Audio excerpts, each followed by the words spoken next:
Wow, a group of cops shot a dude 96 times. That is insane. Cops are too bloodthirsty, especially when it comes to black people.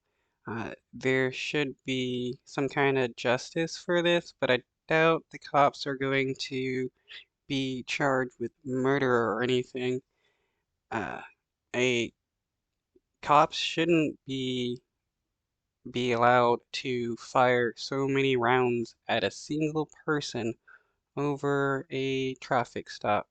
This is truly insane. How does this keep society safe when you have cops just unloading round after round after round into a person? Chicago police firing 96 shots in 41 seconds at one man in a deadly traffic stop last month that killed 26-year-old Dexter Reed. Newly released body cam video shows what led to this all. Police say they pulled Reed over for not wearing a seatbelt. When officers approached his SUV, the situation quickly escalated. CNN's Omar Jimenez spoke exclusively to the family of Dexter Reed and has their reaction to seeing the body camera video that was just released a few hours ago. Wow, so they shot him 96 times just for a traffic stop? That just doesn't make any. What was your reaction to seeing that video? It was terrifying. For Dexter Reed's sister, his mother, Oh, Lord Jesus, please help me. and his entire family, what played out on newly released body camera video is nothing but pain. They shot him down like an animal. Why did they shoot him them many times? He's already dead. Why you study shooting him like that? Because most cops have a bloodlust that no matter how many times they shoot a person or how many times they kill, it will never be satiated because a lot of cops, all they care about is murdering people. They killed my son and they killed me too. March 21st, 2024, Chicago police are initiating a traffic stop on a driver reportedly for not wearing a seatbelt, according to the Civilian Office of Police Accountability. A traffic stop being conducted by 5 tactical officers. Roll the window down. Wow, they need 5 officers just to deal with one person over not wearing a seatbelt. What are you doing? Roll this one down. Roll that one down too. Hey, don't roll the window up. Don't roll the window up. Okay. Do not roll the window up. Unlock the doors now. The temperature quickly escalates. One officer puts what appears to be his gun on the windshield. Reed then fires first, hitting an officer in the forearm, according to the initial investigation. Then, chaos. Hey! It's St. Louis gun! Shots fired! Did Reed actually shoot first, or did one trigger-happy cop shoot and then all the other cops started firing because they heard a gunshot?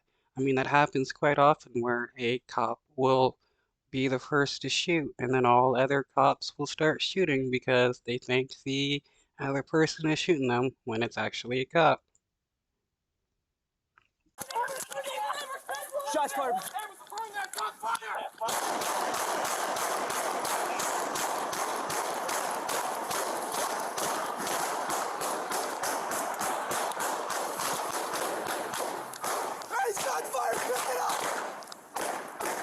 Dude, and they're not even like actually trying to aim, they're just shooting in the direction of the vehicle. Do these people even care if they actually hit other civilians or anything like that? Not actually.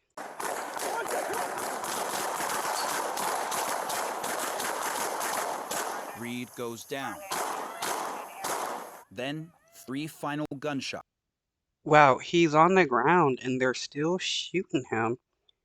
Their bloodlust is so insane that they're still gonna shoot a guy when they're on the ground. 96 in total, according to investigators. A gun was later recovered from the front seat of Reed's car. Portia Banks had just been on the phone with her brother in the minutes before it all happened. Then, Okay, they did find a gun in the front seat. Did he actually fire the gun though? she turned on a police scanner at her shop. I'm listening to the police talking, like saying shots fired, but I can hear all the shots on the scanner. Like I can hear so many shots, so many shots, so many shots. But didn't know that it was my brother. So then to know later on that night that them shots that I heard and then the ambulance going past my shop was my brother was the most heartbreaking thing that I could have ever felt in my life. One of the family's attorneys argues this never should have happened in the first place. There was a weapon recovered in his car. However, it started with an unconstitutional, pretextual, and unnecessary stop of Dexter Reed. And that's what precipitated the entire incident. And questions remain over why tactical officers initiated a traffic stop for a supposed seatbelt violation.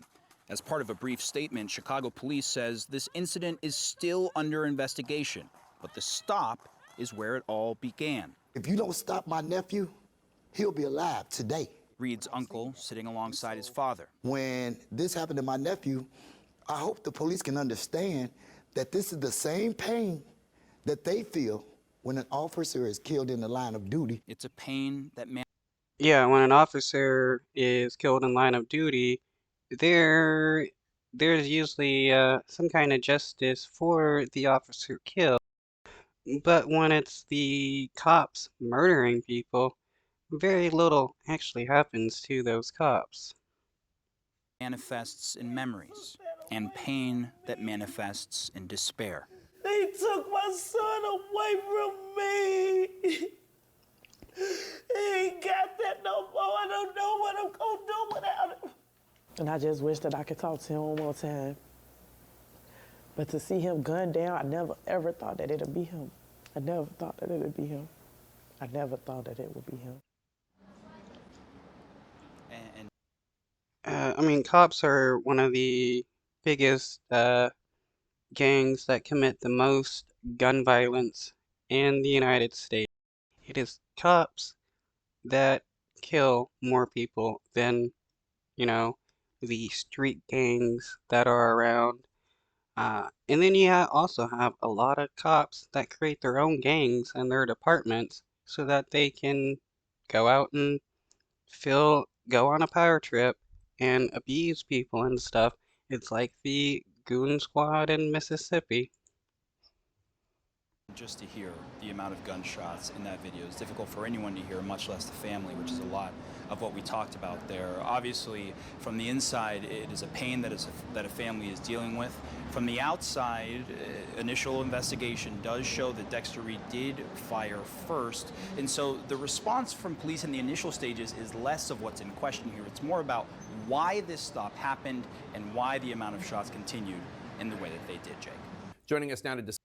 Okay, so the dude did fire first.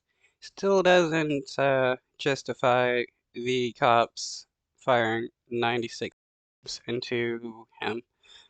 And yeah, why did they stop him to begin with? I mean, over not wearing a seatbelt, that's just pretty ridiculous, to be honest. And tactical cops, like, why did they need 5 of them to stop one person for not wearing a seatbelt? Discuss the case is Andrea Kirsten. She's the chief administrator for the Civilian Office of Police Accountability.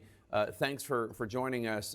What was your reaction when you first watched the footage that was released to the public today? First, thanks for having me, Jake. A big part of our job at the Civilian Office of Police Accountability is to investigate each and every police shooting that occurs here in the city of Chicago. So unfortunately, body-worn camera footage and footage of these tragic outcomes is a routine part of the work that we do here at COPA. But certainly footage like this, I don't think there's anyone that can watch it and not be impacted by it, but that can't prevent us from conducting an unbiased and fair investigation into everything that occurred. So the officers say they stopped Reed because he was not wearing a seatbelt. In the video, it looks like Reed's windows are tinted. Now, this is just from video. I'm not investigating the case. Would the officers have been able to tell whether he was wearing a seatbelt through those windows?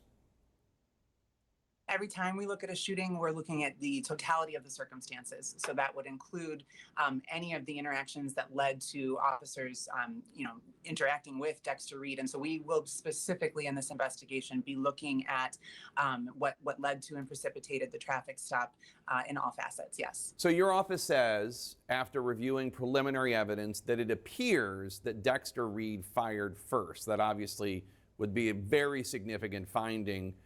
Was that determination made by reviewing the video and audio that your office released today and slowing it down and studying it? How did you reach that conclusion? Correct. The evidence we have at this time, obviously Dexter Reed, having been fatally shot, cannot provide his version of events. And so the information that we have at this time is largely focused on interviews from officers, as well as obviously the audio and video footage. However, I just, that moment is very important in this investigation, but as are every single aspect of the interaction, starting from. Yeah, it does look like the windows are tinted. How did they tell? How were they able to tell he wasn't wearing a seatbelt? Uh, pretty interesting in my opinion. The traffic stop all the way through the conclusion of the 96. So, her Cisco, there she is. Okay. Today you said that preliminary evidence confirms that the 4 officers returned fire approximately 96 times over a period of 41 seconds. Would that be considered excessive force? Yeah, it's definitely excessive force. 96 rounds in 40 seconds. That is definitely, that is an excessive force. Kirsten, can you hear me? I can, yes. Would that be considered excessive force, the 96 times in 41 seconds? Every time an officer uses force under CPD policy, that use of deadly force has to be necessary and proportional and objectively reasonable. So that's exactly what we will be determining in the course of our administration.